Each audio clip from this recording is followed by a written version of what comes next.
அனைவருக்கும் வணக்கம். இன்றைக்கி பார்த்தீங்கன்னாக்க விஜயோட ஸ்பீச் வந்து பயங்கர ஃபயராக இருந்துச்சு. செம்மையாக பேசியிருந்தார். டிஎம்கேவை எந்தளவுக்கு போட்டு பொழக்கணுமோ நீ செம்மையாக போட்டு பொழந்துருந்தார். அதே போல் நிறைய விஷயங்கள் அவர் மேக்ஸிமம் பேசுகிறது எல்லாமே இந்த பழைய விஷயங்கள் தான். ஆனால் இன்றைக்கி ஒரு ஸ்பீச் வந்து பயங்கர ஃபயராக இருந்துச்சு. என்னென்ன பேசினார் அப்படின்றத வந்து இந்த வீடியோவில் முழுசாக பார்க்கலாம் வாங்க. இன்றைக்கி வந்து நெல்லையிலையும் தூத்துக்குடியிலையும் தான் இன்றைக்கி வந்து பிரச்சாரம் பண்ணியிருந்தார். ஆனால் பார்த்திங்கன்னா செம்ம க்ரௌடு, எங்கேயுமே இல்லாத ஒரு ரோட் ஷோன்னா ஃபஸ்ட் டைம் இப்போ தான் இந்த மாதிரி ஒரு ரோட் ஷோ நடந்திருக்கும். அந்தளவுக்கு செம்ம க்ரௌடு தூத்துக்குடியில், யாருமே எதிர்பார்க்கல.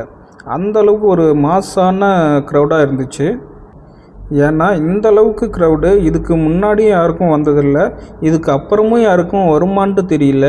அந்தளவுக்கு செம்ம க்ரௌடு, சொல்ல முடியாத அளவுக்கு பயங்கர கூட்டமாக இருந்துச்சு. அதே போல் அவர் கூட்டத்துக்கு ஏற்ற மாதிரி இன்றைக்கி ஸ்பீச்சும் பயங்கர ஃபயராக இருந்துச்சு. இவ்வளோ நாளாக நம்ம இயங்கிட்டு இருந்தோம் அப்படின்னு தான் சொல்லணும். அந்த மாதிரி ஸ்பீச்சுக்கெலாம் வருவார், கொஞ்ச நேரம் பேசுவார், ஆனால் ஏதோ பேசின மாதிரி இருக்கும். ஆனால் இன்றைக்கி பேசுனது வந்து விஷயங்கள் வந்து பழசு தான், ஆனால் அவர் பேசின ஃபயர் வந்து ஒவ்வொன்றும் தெறிக்கி விட்டுட்டார். திமுகவையும் பாஜகவையும் பயங்கரமாக அட்டாக் பண்ணி பேசியிருந்தார்.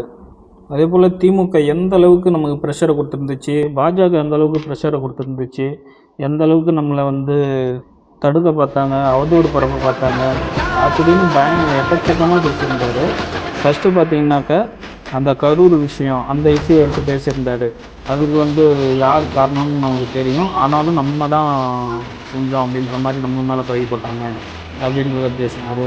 அடுத்தது பார்த்திங்கனாக்கா ஜனநாயகம், அந்த விஷயத்தை எடுத்து பேசியிருந்தார். அதே போல் லாத்திக்குளம், தூத்துக்குடி விஷயம், இந்த இஷ்யூ எல்லாத்தையும் விரிவாக எல்லாத்தையுமே எடுத்து பேசியிருந்தார். அதே போல் இந்த போதை பழக்கம், அந்த விஷயங்களையும் எடுத்து பேசியிருந்தார். அதே போல் எல்லாத்தையுமே ஒன்று கூட விடாமல் நேற்று வந்து நல்ல அக்ரெசிவாக பயங்கரமாக பேசி அடிச்சிருந்தார். இன்றைக்கி இந்த மாதிரி தான் பேசணும்னு நம்ம இவ்வளோ நாளாக எதிர்பார்த்துட்டு இருந்தோம். அடுத்தது வந்து இந்த கல்லாப்பெட்டி, இது ஒரு கல்லாப்பெட்டி கூட்டணி, இந்த கூட்டணி வந்து இந்த காசுக்காக சேர்ந்த கூட்டணி அப்படின்னு சொல்லி அதையும் பேசியிருந்தார்.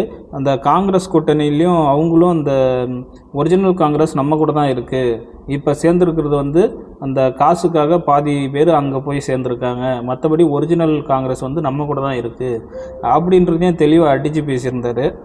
திமுக கூட்டணியில் இருக்கிறது வந்து அந்த காங்கிரஸை பேரை சொல்லிக்கிட்டு தான் இருக்காங்களே தவிர காங்கிரஸ் உண்மையான கட்சி வந்து நம்ம கூட தான் இருக்குது அப்படின்றத அடித்து பேசியிருந்தார். அதே போல் இன்னும் நிறைய இடத்துக்கு பிரச்சாரம் செய்கிறதுக்கு வந்து அவர் கேட்டிருக்காரு. ஆனால் இன்னும் நிறைய இடத்த வந்து பிரச்சாரம் செய்கிறதுக்கு தடுக்கிறாங்க, கொடுக்க மாட்டேன்றாங்க, பெர்மிஷன் கொடுக்க மாட்டேன்றாங்க.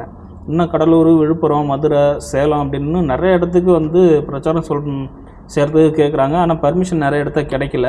அதே போல் நாளைக்கு வந்து கடலூர்னு கேட்டிருந்தாங்க. ஆனால் அங்கே வந்து ஏகப்பட்ட கண்டிஷன் போட்டு பிரச்சாரமே செய்ய முடியாத அளவுக்கு கண்டிஷன் போட்டிருக்காங்க. அதனால் வந்து இந்த பிரச்சாரத்தை வந்து நாளைக்கு வந்து கடலூரில் வந்து ரத்து செஞ்சுருக்காங்க. டிவிகே சார்பாகவே ரத்து செஞ்சுருக்காங்க.